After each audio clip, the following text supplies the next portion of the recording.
తాకట్లో ఉన్న మీ బంగారాన్ని విడిపించి ఆ రోజు ఆన్లైన్ రేటుకి కొంటాం. Sharma gold company. నమస్కారం, వెల్కమ్ టు సుమన్ టీవీ. నేను గీతాంజలి. అందరికీ కార్తీక మాస శుభాకాంక్షలు అండి. అంటే ఏ మాసానికి మనం ఎంత విశేషంగా చెప్పుకోం. కార్తీక మాసంలో ప్రతిరోజు పండగనే అంటారు. ప్రధానంగా శివకేశవులు ఇద్దరికి ఎంతో ఇష్టమైనటువంటి మాసం అని కూడా చెప్తారు. అయితే మనకి ఈ కార్తీక మాసం ప్రారంభం అవడమే ఎన్నో సందేహాలు ఉంటాయి. ముఖ్యంగా స్నానాల విషయంలో కార్తీక స్నానం ఖచ్చితంగా అందరూ ఆచరించాలని చెప్తారు. నదీ స్నానాలు చేయమంటారు, అందరికీ అందుబాటులో ఉండవు. మరి ఏం చేయాలి? ఆ స్నానం ఆచరించేటప్పుడు కూడా కొన్ని మంత్రాలు పఠించడం కానీ, దీపం పెట్టడం, అలాగే దీపదానం చేయటం, ఉసిరిక దీపం ఒకటి మనం బాగా ఆలోచిస్తాం, ఎప్పుడు పెట్టాలని అడుగుతూ ఉంటాము. చాలా పర్వదినాలు ఉంటాయి, అవి ఖచ్చితంగా అందరూ ఆచరించుకోవాలి. మన సంవత్సరం అంతా ఏ పూజలు చేసినా చేయకపోయినా కార్తీక మాసంలో కొన్ని తిథుల్లో గనక పూజ చేసి దీపం పెడితే సంవత్సరం అంతా చేసిన ఫలితం దక్కుతుంది అని అంటారు. అసలు అలాగే కొన్ని ఆహార నియమాలు కూడా పాటించాలంటారు. అవన్నీ ఏంటి తెలుసుకుందాం. ముందుగానే తెలుసుకుంటే గనక ఆచరించడానికి సులువు అవుతుంది. ఈ మధ్యకాలంలో చాలామంది యువత కావచ్చు, అలా ఇంకొంతమంది ఆసక్తి చూపిస్తున్నారు. ఎలా చేయాలి ఏంటి, మేము ఈసారి కార్తీక మాసం ఆచరిద్దాం అనుకుంటున్నాం, కాకపోతే కొన్ని సందేహాలు ఉన్నాయని కామెంట్స్ రూపంలో కొన్ని తెలియజేశారండి. ఇంకా ఏమైనా సందేహాలు ఉంటే మీరు కామెంట్స్ రూపంలో అడగండి, నేను గురుగారి ద్వారా నివృత్తి చేయిస్తాను. అయితే ఇప్పటివరకు ఉన్నటువంటి సందేహాలు నివృత్తి చేసుకుందాం. మనతో పాటు ఉన్నారు ప్రముఖ జ్యోతిష్యులు బ్రహ్మశ్రీ నందిబట్ల శ్రీహరి శర్మ గురువు గారు. వారు గత 15 సంవత్సరాలుగా 30,000కు పైగా జాతక పరిశీలన చేసి వాళ్ళలో ఎన్నో మార్పులు తీసుకువచ్చారు. చాలా మందికి దిశానిర్దేశం చేశారండి. ఇలా మీ జాతకాలను కూడా మీరు పరిశీలన చేయించుకోవచ్చు. గురుగారి నెంబర్ కూడా నేను స్క్రీన్ పైన ఇస్తూ ఉంటాను. అయితే ఇవాళ కార్యక్రమంలో మనకున్నటువంటి కార్తీక మాస సందేహాలని నివృత్తి చేసుకుందాం. గురువుగారితో మాట్లాడదాం. గురుగారు నమస్కారం అండి. వాగర్థావివ సంపృక్తౌ వాగర్థ ప్రతిపత్తయే జగతః పితరౌ వందే పార్వతీ పరమేశ్వరౌ ఆదిత్యాయ చ సోమాయ మంగళాయ బుధాయ చ గురు శుక్ర శనిభ్యశ్చ రాహవే కేతవే నమః. శృంగేరి జగద్గురు పీఠాధిపతులకి, కంచి పీఠాధిపతులకి నమస్కారములు తెలియజేసుకుంటూ కార్యక్రమాన్ని ప్రారంభిద్దాం. గురుగారు, కార్తీక మాసం శుభాకాంక్షలు మీకు. మీకు వీక్షించేటువంటి మన ప్రేక్షకులకి కూడా కార్తీక మాస పర్వదిన శుభాకాంక్షలు. ఎందుకంటే ప్రతిరోజు పర్వదినం. నిజమండి, అదైతే అసలు ఏ రోజు చూసినా ఈ రోజు ఎంత విశేషమా అని అనిపిస్తుంది. కానీ నిజం చెప్తున్నాను గురుగారు, ఎంతమంది నన్ను అడిగారు ఎప్పటి నుంచి ప్రారంభం, మేము ఇలా శివారాధన చేద్దాం అనుకుంటున్నాం, మేము ఇలా దేవాలయానికి వెళదాం అనుకుంటున్నాం, దీపం పెడదాం అనుకుంటున్నాం. చాలా సందేహాలు వచ్చేస్తూ ఉంటాయి. ముందుగా విశిష్టత ఒక 2 ముక్కల్లో చెప్తే మిగతా సందేహాలు అడుగుతాను. అంటే మాసానాం కార్తీక మాసం అంటే ఏ మాసానికి లేని ఒక గొప్ప విశిష్టత ఈ కార్తీక మాసంలో ఉన్నాయమ్మా. ఎందుకనంటే శివకేశవులకి అభేదం లేదు. శివాయ విష్ణు రూపాయ శివరూపాయ విష్ణువే. కాబట్టి ఈ సంబంధించినటువంటి అనేక మాసాలలో కొన్ని మాసాలు వ్రతాలకి, నోములకి, ఉదాహరణకి శ్రావణ మాసం, ఆశ్వీజ మాసం, నవరాత్రులు అంటూ. కానీ ఈ కార్తీక మాసము ముఖ్యంగా నక్తవ్రతము ఆచరించడానికి, ఉపవాసం ఆచరించడానికి అనువైన కాలం.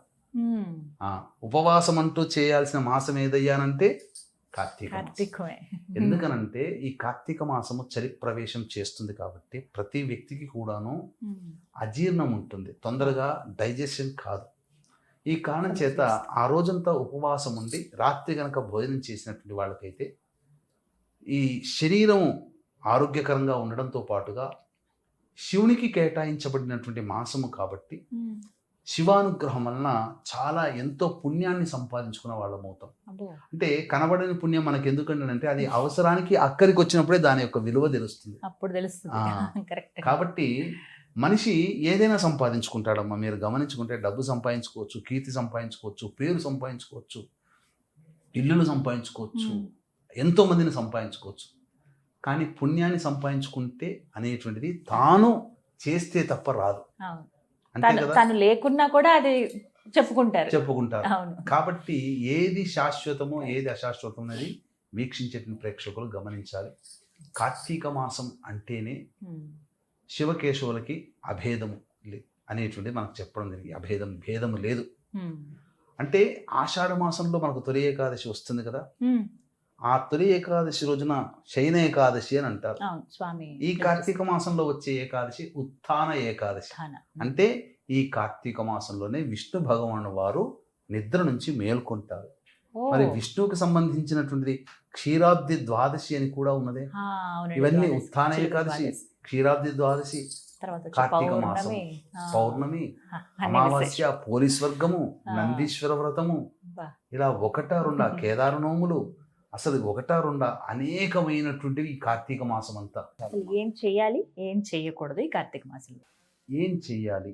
ముఖ్యంగా అవకాశం ఉంటే నక్తము ఉపవాస నియమాన్ని పాటించాలి. ప్రతిరోజు అండి? ప్రతిరోజు కనుక సమయం? పాటించాలి. ప్రతిరోజు అంటే ఉపవాస నియమం అనేది అంటే మధ్యాహ్నం కొంతమంది మధ్యాహ్నం ఆహారం తీసుకుని సాయంత్రం వదిలేస్తారు. అల్పాహారం ఆ, తీసుకుంటారు. కొంతమంది మధ్యాహ్నం నుండి సాయంత్రం వరకు ఉండి సాయంత్రం మాత్రమే ఆ, భుజిస్తారు. సాయంకాలమే భోజించడమే అది చుక్కని ఉపవాస చూసి నియమం. తినాలంటారు, అంతేనా? చంద్రుణ్ణి నక్షత్రాలను చూసి భోజనం చేయడం అని అంటారు. అలాగే.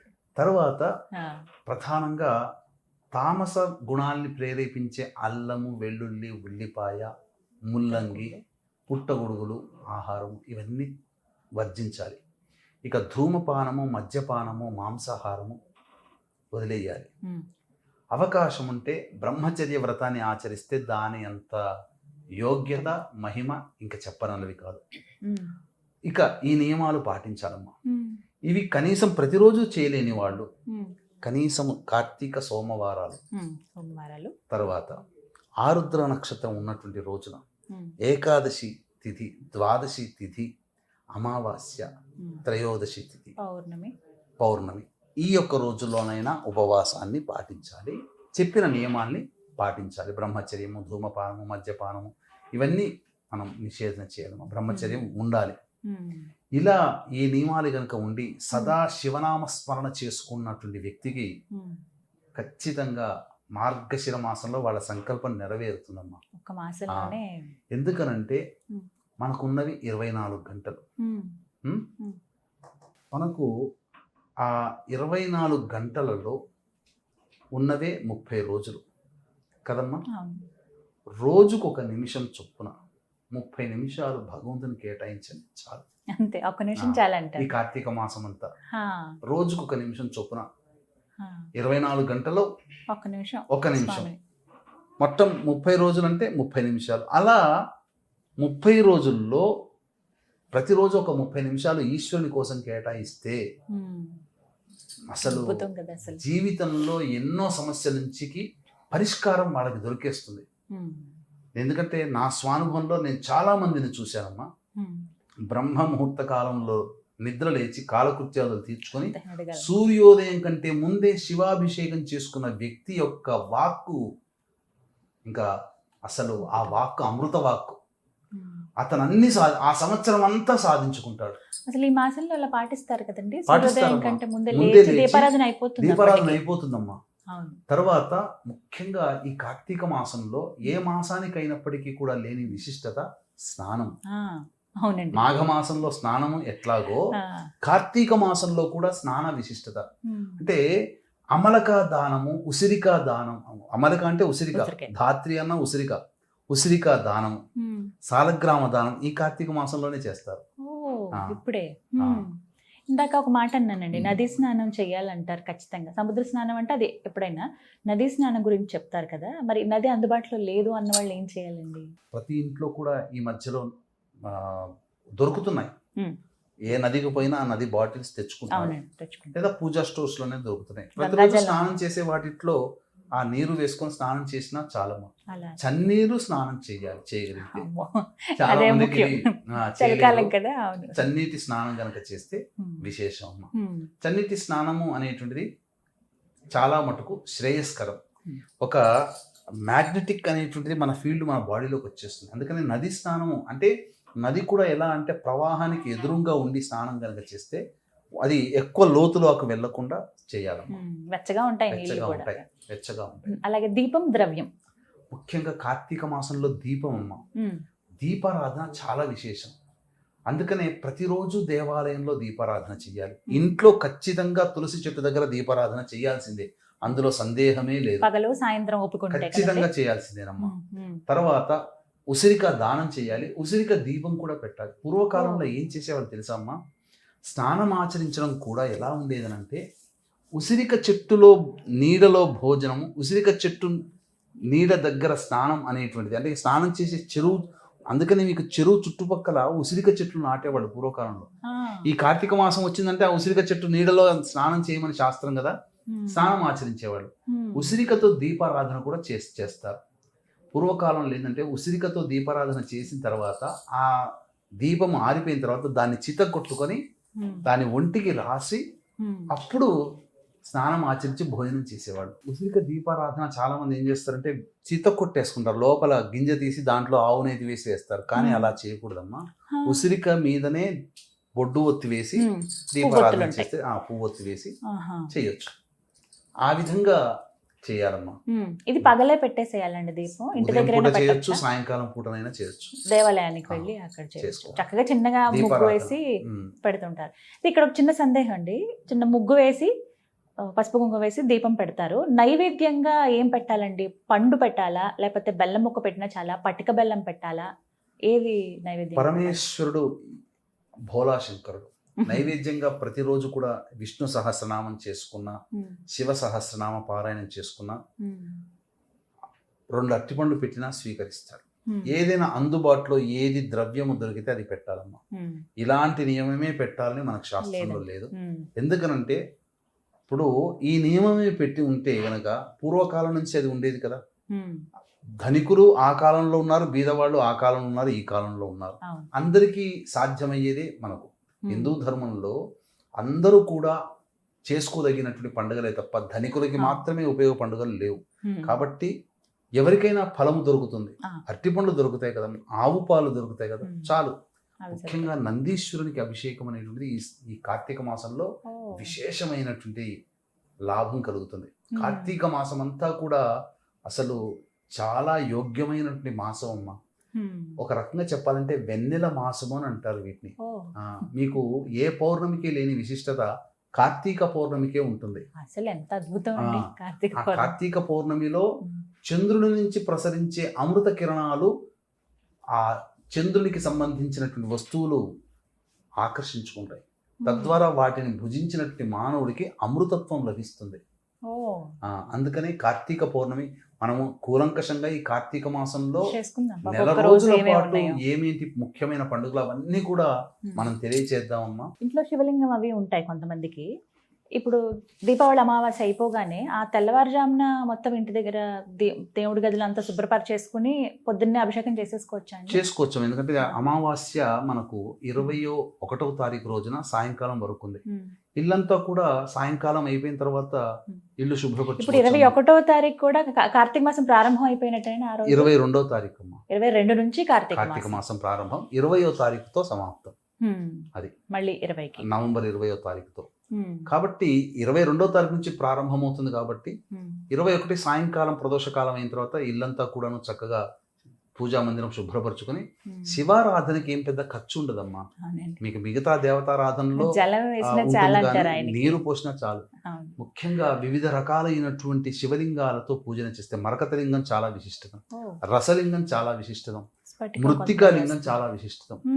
అసలు శివాభిషేకం అనేటువంటిది మానవుడు చేసుకుంటే ఆ మానవుడి యొక్క అదృష్టము చెప్పనలవి కానిది ఈ కార్తీక మాసం అని చెప్పవచ్చు. ముఖ్యంగా చాతుర్మాస్య దీక్ష తీసుకున్నటువంటి యతులు, సన్యాసులు, పీఠాధిపతులు ఈ కార్తీక మాసం విష్ణుని ఆరాధించేవాడు ఏకాదశి తిథి రోజున, ఈశ్వరుని ఆరాధించేవాడు పౌర్ణమి తిథి రోజున ఈ యొక్క విరమణ చేస్తారు.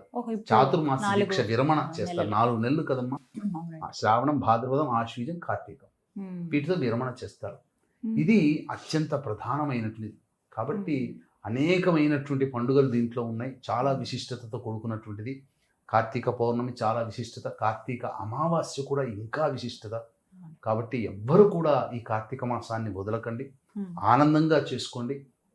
కార్తీక మాసం శివానుగ్రహం అందరికీ అందించాలనేటువంటి సదుద్దేశంతో ఈ కార్తీక మాసం నెల రోజుల పాటు మహన్యాసపూర్వక రుద్రాభిషేకం అనేటువంటిది మన పీఠం ఆధ్వర్యంలో జరుగుతుంది.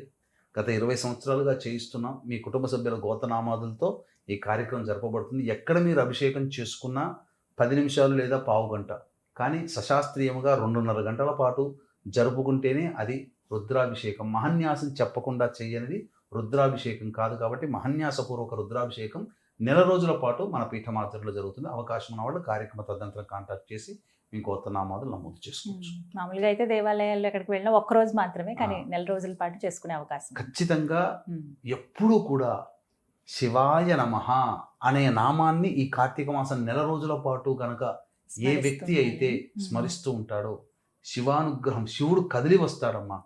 నేను ఎందుకు చెప్తున్నా అంటే నా అనుభవపూర్వకంగా నేను చెప్తున్నాను. చాలామంది జీవితాల్లో ఎంతో మార్పులు జరిగాయి ఈ కార్తీక మాసం నియమనిష్టలు. అందుకనే కాబోలు అయ్యప్ప స్వామి దీక్ష తీసుకునే వాళ్ళు కార్తీక మాసంలో తీసుకుంటారు మండల దీక్షగా. కాబట్టి అన్ని రకాలైనటువంటి దోష నివారణకి కార్తీక మాసం అనువైన మాసం అని చెప్పవచ్చు. ఖచ్చితంగా స్నానము, దీపము, దానము, పూజనం ఇవన్నీ ఖచ్చితంగా ఉండాల్సిందే. అందులో సందేహం లేదు. ప్రతిరోజు దీపారాధన చేయాల్సిందే, ప్రతిరోజు కూడా స్నానం ఆచరించాల్సిందే. ఏది దివ్య స్నానం అనగా 3 గంటల నుంచి 4 గంటల లోపల స్నానం ఆచరించాల్సిందే. ప్రతిరోజు దానం చేయవలసిందే అవకాశం ఉంటే. అంటే భగవంతుడు మనకు ఎంతో అవకాశం ఇచ్చాడమ్మా ఈ భూమి మీద జీవించి ఆనందంగా బ్రతకడానికి. మనము ఏ సమయంలో చేసిన దానముకైనా కానీ కొన్ని సందర్భాలలో దానములు చాలా విశేషమైన ఫలితాన్ని ఇస్తాయి. కార్తీక మాసంలో చేసే దానము పుణ్యము బలోపేతం అవుతుంది, రెట్టింపు అవుతుంది, 10 విధాలుగా రెట్టింపు అవుతుంది.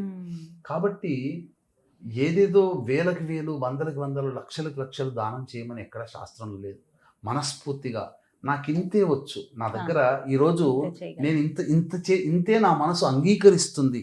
ఒక 10 రూపాయలు 2 బిస్కెట్ ప్యాకెట్లు వస్తాయి, 2 బ్రెడ్ బన్లు వస్తాయి. ఆదిశంకరాచార్యులు వారు అడగగానే తన ఇంట్లో ఏదుందో అది ఇచ్చినటువంటి ఆ అమ్మ, ఆ స్త్రీమూర్తికి కనకధార జరగలేదా? అంటే మనసు అక్కడ ప్రధానం. ఉడతా భక్తి, ఉడత సహాయం చేసింది. ఎంత పడుతుంది దాని చేతిలో? ఇంత గిద్దెడంత పడుతుంది, చిన్న రవ్వంత పడుతుంది. కానీ రామానుగ్రహం కలిగింది కదా. కాబట్టి మనకు ఎంత శక్తి కొలది ఉంటే, మనం ఎంత తృప్తిగా మన మనస్సు అంగీకరిస్తే, మన ఆత్మ మనస్సు నువ్వు ఇంత చేయరా, చాలులే, ఇంత వద్దులే, ఇంతకంటే ఇంకొద్దులే అని చెప్తుందో అంతే చేయండి. కానీ ప్రతిరోజు చేయండి. ఏదో ఈ విధంగా చేయడం వల్ల ఏదో ఒకరోజు ఆ పరమేశ్వరుడే మానవ రూపంలో వచ్చి తీసుకుంటాడు. ఆ పరమేశ్వరుడే భిక్ష తీసుకున్నాడా, నీ జీవితం, నీ కుటుంబం తరతరాలకి మారిపోయినంతగా అత్యున్నతమైనటువంటి స్థానానికి చేరుకుంటాడు. అంతకన్నా ఇంకేం కావాలమ్మా? ఎంతో మంది దత్త భక్తులు అన్నదానం చేస్తుంటారే, ఏ ఒక్క రూపంలోనే దత్తుడు వచ్చి భోజనం చేస్తాడనే కదా పెట్టేది. ఏదో ఒక రూపంలో, ఎవరో ఒక రూపంలో మనము ఆ ఈశ్వరుడికి మనకు అందజేస్తే, ఆ ఈశ్వరానుగ్రహం కలిగితే, మంజునాథుడి యొక్క వృత్తాంతం అదే కదా. కాబట్టి ఖచ్చితంగా అందరూ ఈ నియమాన్ని పాటించండి. దానము ఖచ్చితంగా చేయండి. 5 రూపాయలు సంబంధించి దానం చేయండి. ఏ దానము చేసినా మీకు ఇష్టదైవం ఈశ్వరుడైతే శివాయ నమః, విష్ణువైతే నారాయణాయ నమః, అమ్మ అయితే శ్రీమాత్రే నమః, ఇలా అనుకుంటూ చేయండి తప్పకుండా. అంతే తప్ప మన గురువు కాని గురువులు ఈ సంబంధించినటువంటిది పెట్టుకొని చేస్తుంటారు. కొంతమంది పేర్లకి పక్కన రామని తగిలించుకుంటుంటారు. అటువంటి పేర్లు చెప్పిన పుణ్యం కాస్త పాపం అయిపోతుంది. అటువంటి పేర్లు తలచకూడదమ్మా. మన శాస్త్రంలో, మన హిందూ ధర్మంలో చెప్పిన వేద ప్రకారము, పురాణోక్త ప్రకారమైనటువంటి దేవతలే మనకు అనుసరణీయము, ఆచరణీయము, పూజ్యనీయము. మనకు పురాణాల్లో చెప్పని మానవులుగా పుట్టినటువంటి, మనిషిగా పుట్టి మనిషిగా చచ్చిన వ్యక్తిని దేవుడిగా కొలుచుకునే స్థితి మనకి ఈరోజు దాపురించింది. అటువంటిది మనం పలకకుండా శివనామస్మరణే చేసుకోండి, నారాయణుని నామస్మరణ చేసుకోండి, అమ్మవారు శ్రీమాత్రే నమః నామస్మరణ చేసుకోండి తప్ప ఇక మిగతా దేవతలు మనుష్యులుగా పుట్టిన వాళ్ళు దేవతలనే భావించుకోవాలి. నియమాలన్నీ తెలియజేశారు. ఈ కార్తీక మాసాన్ని మేము అందరం కూడా పాటించి ఆ నియమాల ప్రకారంగా చేసుకుని, ఇంకేమైనా సందేహాలు ఉన్నా కూడా అవి కామెంట్స్ రూపంలో అడుగుతారు, అవి మళ్ళీ మేము ముందు ఉంచుతాను. ఎందుకంటే అన్ని విశేషమైన సందర్భాలే కాబట్టి వాటికి సంబంధించిన వీడియోస్ కూడా చేద్దాం. ధన్యవాదాలండి. సర్వం శ్రీ ఉమామహేశ్వర పరబ్రహ్మార్పణమస్తు.